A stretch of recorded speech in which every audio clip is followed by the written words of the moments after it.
ये तो हमारे सिस्टम का दस्तूर है कि जब भी कोई बड़ी घटना या फिर दुर्घटना होती है तो उसके तुरंत बाद सरकार जांच कमेटी का गठन कर देती है।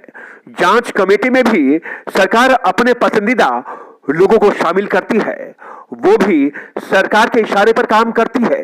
एक आध लोगों पर गाज गिरा दी जाती है और जो लोग हादसे का शिकार होते हैं उन्हें मुआवजे का नाम देकर खैरात बांट दी जाती है। लेकिन हम ये भूल जाते हैं कि जांच कमेटी में शामिल लोग भी कभी उसी सिस्टम का हिस्सा होते हैं जिनकी लापरवाही की वजह से गोवा क्लब कांड या फिर दिल्ली का चर्चित उपहार कांड जिसमें 59 लोगों की मौत हो गई थी और 100 से ज्यादा लोग जख्मी हुए थे, उस घटना की भी उच्च स्तरीय जांच करवाई गई थी। लेकिन नतीजा कुछ भी नहीं निकला। उपहार कांड में दोषी मालिकों के खिलाफ तो कार्रवाई की गई, लेकिन दोषी अधिकारियों पर कोई भी कार्रवाई नहीं हुई। जिन अधिकारियों की वजह से इतना बड़ा उपहार कांड हुआ, जिन अधिकारियों की वजह से 59 लोगों की मौत हो गई, उन अधिकारियों पर जो सख्त से सख्त कार्रवाई होनी चाहिए थी वो कार्रवाई नहीं हो पाई। यह हमारा सिस्टम है। गोवा क्लब कांड में 25 लोग बेमौत मारे गए। सीएम से लेकर पीएम तक सभी ने अफसोस प्रकट किया। इस घटना के दोषी लोगों के खिलाफ सख्त से सख्त कार्रवाई करने का आदेश भी दिया गया। क्लब के संचालकों की धरपकड़ की गई, उन्हें गिरफ्तार किया गया। हादसे में मारे गए लोगों को मुआवजा देकर उन्हें चुप करवा दिया गया। बस उसके बाद सब चुप, सरकार चुप, सिस्टम चुप। फिर कोई दूसरा हादसा होगा, वही कार्रवाई होगी। यह तो सरकारी दस्तूर है। हमारा सिस्टम किसी अनहोनी के बाद ही सोते हुए से जागता है। अगर हम देश की राजधानी दिल्ली की बात करें तो यहां पर भी गोवा की तरह अवैध डांस बार, क्लब और गेस्ट हाउसों की भरमार है। इसके लिए दिल्ली पुलिस और हमारा प्रशासन जिम्मेदार है, जो रिश्वत लेकर उन्हें चलने दे रहा है। दिल्ली पुलिस में इन दिनों भ्रष्टाचार का बोलबाला है। थानों में बगैर पैसे दिए कोई काम नहीं होता।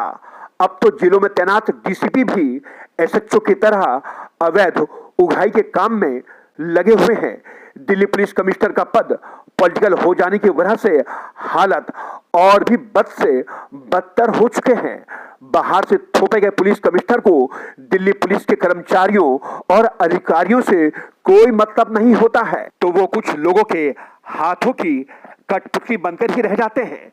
तमिलनाडु काडर के पूर्व पुलिस कमिश्नर संजय अरोड़ा इसके जीते जागते उदाहरण हैं। उन्होंने दिल्ली पुलिस को कभी अपना समझा ही नहीं। उनके कार्यकाल में भ्रष्टाचार चरम पर था।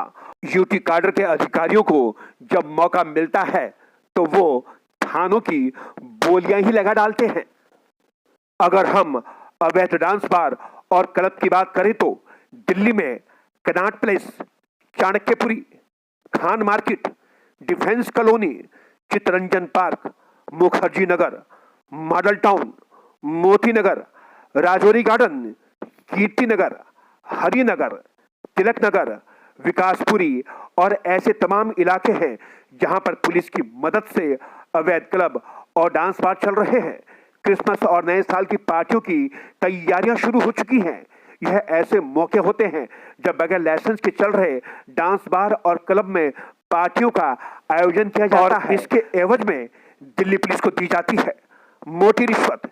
जी हाँ, मोटी रिश्वत।